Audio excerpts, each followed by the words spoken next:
What's going on, everybody on YouTube? Griffin here, coming back to you guys with another live stream. Very good day. So excited. Luckily, I got off work super early today after working super late yesterday. Super excited. As you can see, SPY is pushing back up near 291. We're going to get into all that here in just a second. I had a really good day. I've had a really good week, actually. I've made like over, I made over $100 today, so I don't know what that puts me at for the week.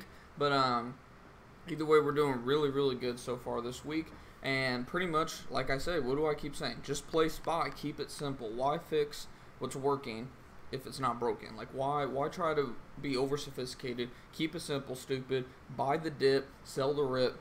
And that's what I did this morning, essentially. Well, I bought the dip yesterday afternoon. I actually bought it prematurely. I bought it on the way down here on this very steep decline. I know I bought before 290, but not too much before. But as you can see, it dropped all the way down to 289.41.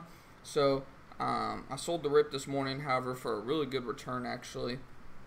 And I actually did remember to pull up my Robinhood as well, which I'll show you guys here in a second, so you can see exactly my returns and everything. And then also, I waited because I knew at some point there was going to be an afternoon drop-off. I didn't think it was going to be this much. I thought, in all honesty, I was done for the day once I sold this morning. I was like, the market's going to rip today more than likely, especially when I saw we were pushing 292 almost briefly. I was like, oh, the market's going to rip today. I'm just going to have to wait for a really big red day or something.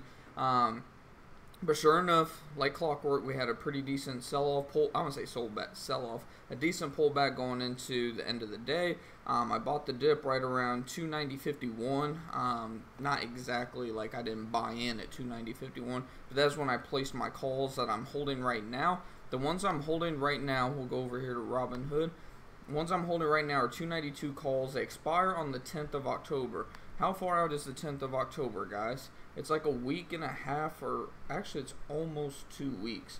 So we got Friday, all week next week, and then Monday, Tuesday, and Wednesday. So almost 2 full weeks. So it gives me the time. Again, my goal is to be able to flip this tomorrow, or Monday, Tuesday at the latest. You guys know I like those quick flips. I like setting myself up in good positions. And in all honesty, I should have used a day trade. I haven't used a day trade like pretty much since I started trading options again, which for those of you that have been watching for a while know is just amazing for me, because usually I would be just literally flipping the options most of the time for the negative because I was just too anxious, I guess. That's one way I've developed as a trader a lot, especially since I took a little bit of time off. I just studied a lot up on the psychology of trading and whatnot, and I feel I'm doing a lot better. And having a job, I feel like, actually helps me out some too, because obviously I can't just stay glued to my phone or laptop all day. I'm just having to kind of check in, set alerts. When an alert goes off, of course, I make sure within seconds or minutes to look at it.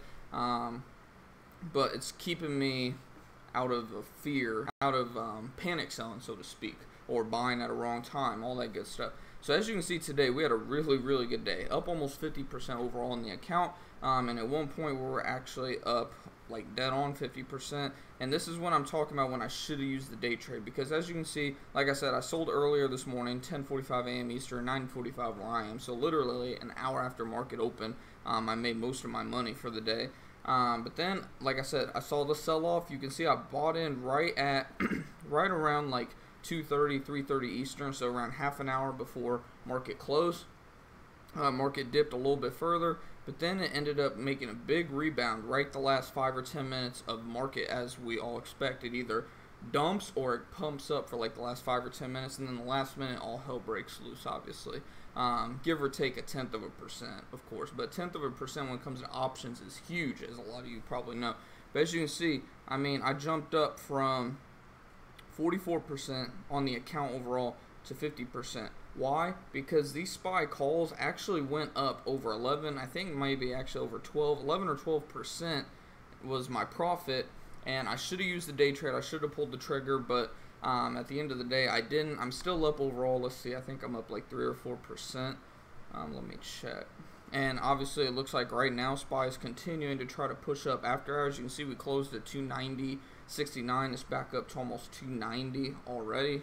So it'll be interesting to see what happens. I'm not too worried about this evening's action. Of course, I'm more worried about tomorrow morning. I'll be looking at the futures first thing in the morning, of course. But Let's see where we're at right now. So we got 2 contracts that expire on the 10th of October. So yeah, we're up about 3.25% right now. $8. These were up $24 or $26 total, which of course would be $12 to $13 per contract. Amazing returns, 3.25. You can't even really complain about that. What do I always preach to you guys, especially when it comes to like day traders, swing traders, people that don't necessarily want to do options? You will kill for a 3 to 4% trade. I mean, it's not a bad trade when you're doing short-term investing where you don't have time like at all to be sitting at the computer, where all you do is like set a stop loss, trailing stop loss, whatever, and a sell limit, and then you just let it kind of go on autopilot, which I know a lot of people need that. Like a 3.25% return on a day is amazing.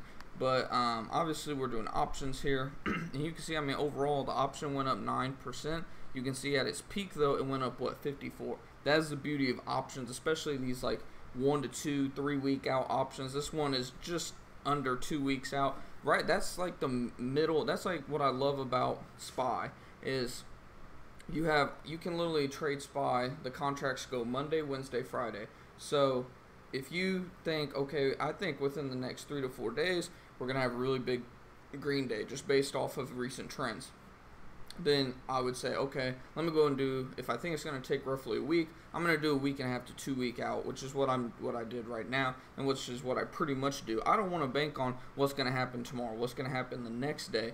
I want to have a good idea, of course, but obviously trying to time the exact time of the market is stupid. It's an easy way to burn up your account super quick. I know from experience. I mean, I lost over probably $1,000 when I first got started, way back early this year, and probably throughout just my whole trading career, of course.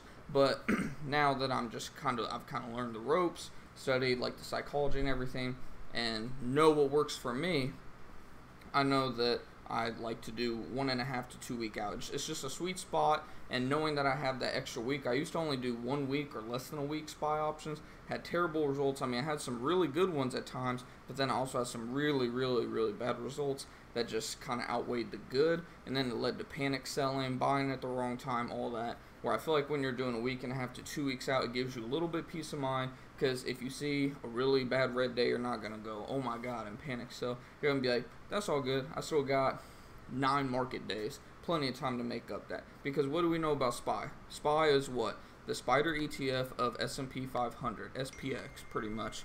And so mute that. And what does the market, how's it going, Josh? Sorry, I didn't have my thing pulled up there. What does the market always do? We talk about this almost every single stream. What does the market always do, guys? It always goes up. We have corrections, we have pullbacks, all that good stuff. But what does the market do time and time and time and time again? It goes up, right? Obviously, we had the huge meltdown in '08. But I mean, you don't want to be worrying about it. If you're staying out of the market because you're thinking '08's going to happen again, you might be waiting. If you were waiting for something like '08 to happen, you might be waiting another 50 years. I mean, I think there's going to be a pretty bad meltdown in probably the next 2 years or so. Maybe not as bad as '08, but I think it's going to be pretty bad. But I'm not like betting on it or anything. I mean, it's just stupid. I mean, why go against what the market's been doing time and time and time and time and time again? It's just dumb.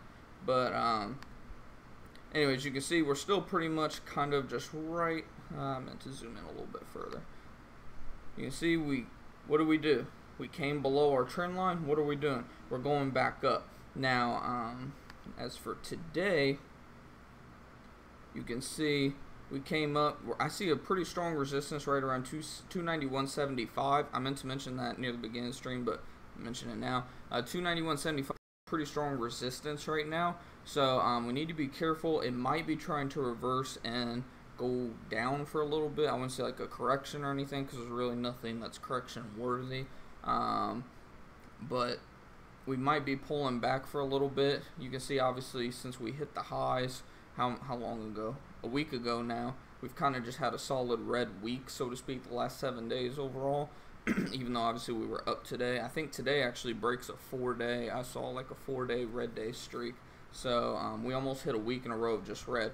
So it'll be interesting to see if tomorrow, I'm predicting honestly that we're going to have a green day tomorrow. With the exception of Elon Musk apparently being sued by the SEC. I just saw a news headline pop up on my phone. There's really nothing horribly bad going on. I mean, of course you have the Kavanaugh, whatever his name is, that BS going on. But as for the actual markets, there's really nothing crazy going on right now. Just a bunch of back and forth. Ever since Trump's pretty much been in office, pretty much just a bunch of back and forth BS, a bunch of news headlines essentially. So there's really nothing that should really keep this market from going up. But we'll see. I mean, if it doesn't go up tomorrow, I mean, I would pretty much bet one way or another. I think we're either going to have a good 0.5% up day tomorrow or possibly a 0.5% down day tomorrow. I wouldn't be surprised either way, but I just like to go with history and recent trends, and I think tomorrow's going to be a green day personally. That's just me. If so, awesome. I'll cash out with options again and look for another re-entry point. Doesn't really matter. Honestly, if we have a green day tomorrow, I'll probably stay out. I'm not going to buy any options tomorrow if we have a green day, because if we have a green day like what I'm thinking, then it's just it won't be a good time to buy calls to me personally. I mean, it always depends, obviously, but to each their own, of course. Everybody has their own way of knowing when they want to buy and when they want to sell. But, what else was I going to say? So, the actual options that I had, since I'm sure you guys want to know, well, what the hell did you have that went up like 40-50% today? So, obviously, this is old news right here. Man, this is all old. Let me go to my history. Stock from Robinhood. Somebody must have signed up. Come on. So let's see here. So you can see that I bought those at 123 a piece. You can see I canceled them because I was trying to buy it at the perfect time. I was trying to get it for 122, but it just kept going up way too quick. So I just settled at 123. I set a limit order, and it filled within seconds. And I actually could have ended up getting them for 119 because, like I said, it dropped a little bit further after, pretty much like clockwork. Every time I get an option, like calls, it drops a little further. After I've been waiting, and then finally settle, it drops a little further, like clockwork, every single time. So every time I buy an option, I just totally exit my Robinhood and TD Ameritrade out for like 20 minutes. So I'm like, I don't even care what happens from here on out for 20 minutes. But, so you can see, bought 2 SPY contracts, 26, which was yesterday. I've overpaid for these in all honesty. These dropped all the way down to $84 per contract. I was kicking myself in the butt, guys. I mean, I just watched it drop. I mean, you guys know SPY went red yesterday, big time. If we can go back, look, I just want to show the 5-day. So you can see yesterday, just like I said, boom, just dropped off. I bought it during the drop off, but man, it just kept dropping. I mean, let's be real. Who's seen that SPY was going to go from major green to major red within 30 minutes? Obviously, you had the Fed decision. And then from what I heard, he said some stupid shit about assets being overpriced right now. But just, again, geopolitical stuff. Not even geopolitical necessarily, but just news headlines, essentially. Market overreacts. So that's why I went ahead and bought. Knew we were probably going to have some sort of a green day today. So I capitalized on it. 220 to 270. That's a $50 profit, which when you do the actual calculation... Let's get the calculator pulled up. What is that exactly? 50 divided by 220. So the exact amount is about 23% profit. I'll take 23% profit in one day, any day of the week, if you ask me. I mean, I'll take, like I said, I'll take 5, 10, I'll take whatever percent as long as it's green. Like I said, I should have burned a day trade today, in all honesty, being up 11, 12% at one point on the SPY contracts that I just bought. Wherever they are up here, the ones that I bought, because like I said, they were up like $24, $26, but it is what it is. I'm still confident that I'll actually end up getting more money by holding them, so in the end, it probably is going to work out for the best.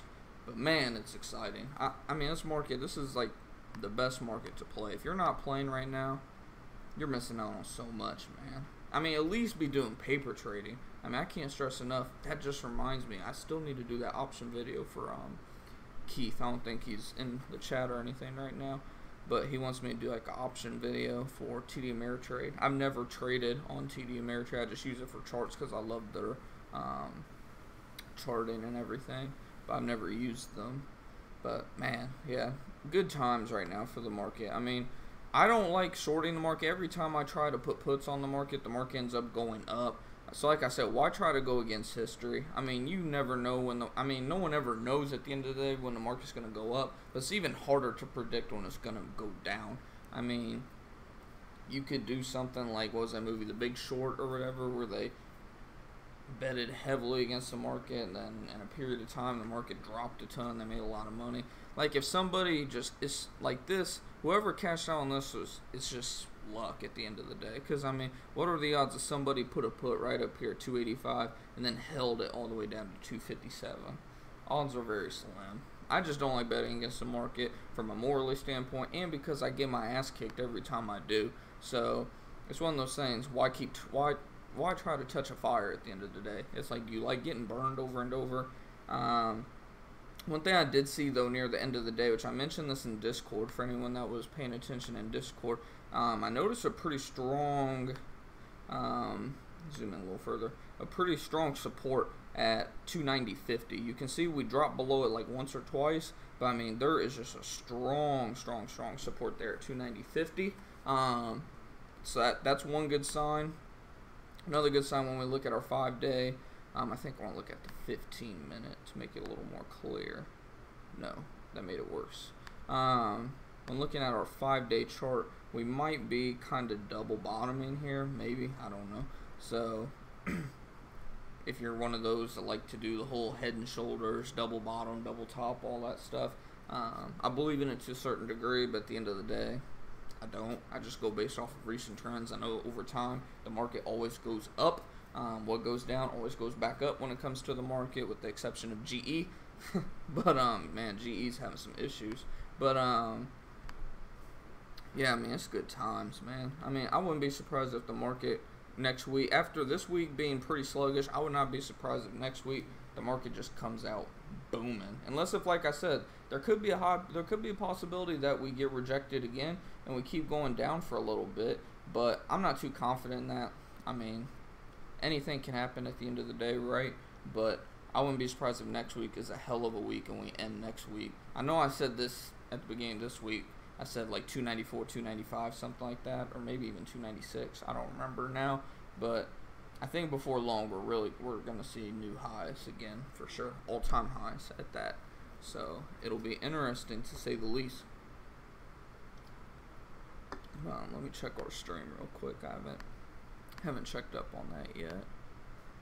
Got 2 people turning in, saying low video output. So let me know if there's some kind of issue going on. I'd definitely appreciate it. That way I could fix the issue, or at least try to. But let me know in the chat too, for anyone that's watching, how have your trades been going this week? What are you watching for? And if you have any questions, of course, definitely just shoot them out there in the chat here. That's what I have it pulled up for. Man, JCPenney, man, that thing's gonna. I'm wondering how much longer JCPenney is gonna be public. In all honesty, I mean, that's just horrible. Might be a good time to buy though. Holy shit, down 9% today. That might be a good time to buy if you're a penny stock person. Wow. How low can... This is future GE right here. That's nuts. But, oh well. Under Armour's one that's been getting stuck too. Right around 21. There's a huge resistance at $21, $22 for Under Armour. AMD, I meant to actually talk about AMD a little because I almost played this one this morning, in all honesty. I was so tempted. I saw it was down early in the market, right after, I think it was like right after I sold mine, actually. My SPY calls, I had the money on hand. I was like, man, I'm so tempted to place some short-term calls on AMD, and if I did, I would have made some really good money too on that today. But at the end of the day, I really don't think I'm going to play anything other than SPY, maybe XOP from time to time. Just because I almost played some XOP today, which I want to check on where it ended the day. 43.20, so it really didn't do much. Okay. Because that was pretty much where it was when I was looking at it. I saw it 43.24, 43.19 back and forth. But I'm super tempted to put puts on that. But at the end of the day, I mean, why fix what's broken? if I keep making really, really good money doing SPY calls, I don't want to say SPY options because I don't like doing puts on it. But like, why fix what's not broken at the end of the day? Just watching. Josh, you were in what, some Tesla puts or something like that? I heard Tesla dropped either after hours or sometime. Yeah, look at that. Wow. What I say? You get up near like 320 or something like that. Once you get up near 320, time to place puts on Tesla. When you get down near like 260, 250 to 270, place some calls. So if you listened and you place puts, you're probably going to be cashing out. Well, it depends because a lot can happen after hours and early market hours. But I wouldn't be surprised if this opens up tomorrow under 270. And if you have puts on Tesla tomorrow, then you're probably going to be cashing out, and you should probably turn around and put them into calls, because I already know what this is from. This is just a huge overreaction to Elon Musk being sued by the SEC. Again, it's just a news headline. It's probably going to end up being a bunch of nothing at the end of the day. And then, what do you know, Tesla will be back up to 300 plus. So, like I said, the range for Tesla is like 250, 260 for calls, somewhere in there, maybe 270, like right around where it is, in all honesty. Huge range. All the way up to around 315 to 325, then you're going to want to place some puts. I mean, it's just like clockwork. It does it time and time and time and time and time again. See, like, obviously the 387 was when he was talking all that 420 or whatever BS. But what do you see here? Drop down under 300. Jump back up to 325. Jump down to 260. Jump back up to 315. And now what do you know? We're back down to 270. So, huge range with Tesla, but you just got to play it smartly. Just like it's almost just invert of when you look at SPY. You can see SPY has obviously that stuff's loading slow today. What the hell? So you see SPY, it's in this range, going up. So play calls if you want to. I'm not. Because, like I said, why keep touching a fire you keep getting burned by? Play puts, calls, puts, until something reverses where something different happens. It's just almost easy at the end of the day. It's just going in with a plan, sticking to your plan, and adjusting when needed. Only when needed, not when you're panicking. Look really hard at it. Maybe ask for a second opinion from some others. That's why I definitely suggest you join in our free Discord group chat, because there's like 35 of us in there now, even though it seems like there's only like 5 of us because not many of you talk in there. But that's partially my fault. We had a bunch of us talking in there, and then I went kind of MIA for a while. So I'm gonna have to build that back up probably. But just joining groups, hopping on forums, stay away from stock toys. Some guys are all a bunch of paid for bots that just talk a bunch of BS just to try and make some money. But get a second opinion when needed. Just adjust when needed, but for the most part, just stick to your plan, and you'll have more success than not. Man, I hope my video output's doing good enough for you guys. Definitely let me know if the video looks like dookie, because that's no good.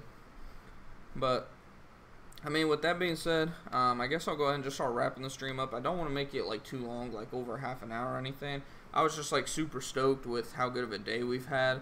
And just overall, I mean, we're already up to 330. I've only invested, I want to say, what, 175? Or 275 maybe? I think 175. I don't remember. I know I invested 75. I know I invested 100. I just don't remember if I invested another 100. I think I only did 175 now. I think that, especially since I had plus 107. Yeah, 175 would definitely make more sense. So, I mean, did it really just disconnect like that? I don't know why it just disconnected. Sorry about that, guys. I don't know what was going on there. I might have to call my awesome internet provider. Notice the sarcasm there. It's freezing for you. Yeah, hopefully it's good now. I saw that it just went green once it kind of froze up there for a minute. So, hopefully it's doing good again. Sorry about that. Definitely going to have to figure out what's going on there. Probably because I got too many tabs open. In all honesty, I got like 6 things open right now. I'll go ahead and close this at least, because we're pretty much done using that for now, and it takes up a lot of space. But like I said, I don't want to make the video too long. just letting you guys know what's going on. I'm super excited. I hope this can somewhat act as motivation. I know eventually there's probably going to be some smart ass that says, I thought you said huge profits. Somebody that obviously doesn't know the point of dollar versus percentage. What would 48, let's just round it up, say 50. What would 50% look like on a day trading $25,000 account? $12,500. That's what you would have made that day. So, like I always say, think about percentages. Don't think about dollars at the end of the day. The dollar sign will do nothing but get bigger and bigger as the account continues to grow, as you continue to put more money in. And then, of course, making good, solid investments and choices. Buying low, selling high, not buying high, selling low, like people did in '08. But yeah, I'll just go ahead and wrap this up, because like I said, don't make it too long. I know it's like the 20th time I said that. But hopefully you guys did enjoy the video. If you did, definitely make sure to smash the like button. I greatly appreciate that. And I'll just make sure no one has any other questions. But and hopefully you'll consider subscribing to the channel. It's right down there. I greatly appreciate that. Of course, we love to have you here for every live stream. We do live streams usually 3 to 4 times a week. I'm trying to do them a little bit more as I get freed up more in the afternoons and evenings. It's awesome when I get off early like this, so I can do a decent video for you guys. And we always have the Sunday stock watch, of course, which is an awesome time. And like I said, Discord chat is one of the first links in the description box. It's all totally free. I don't charge for like anything associated with me. But until next time, guys, hopefully you guys will keep on going out there, making those profits, covering those profits, and achieving some financial freedom this year. And I'll see you guys hopefully within the next couple days. Take it easy, guys.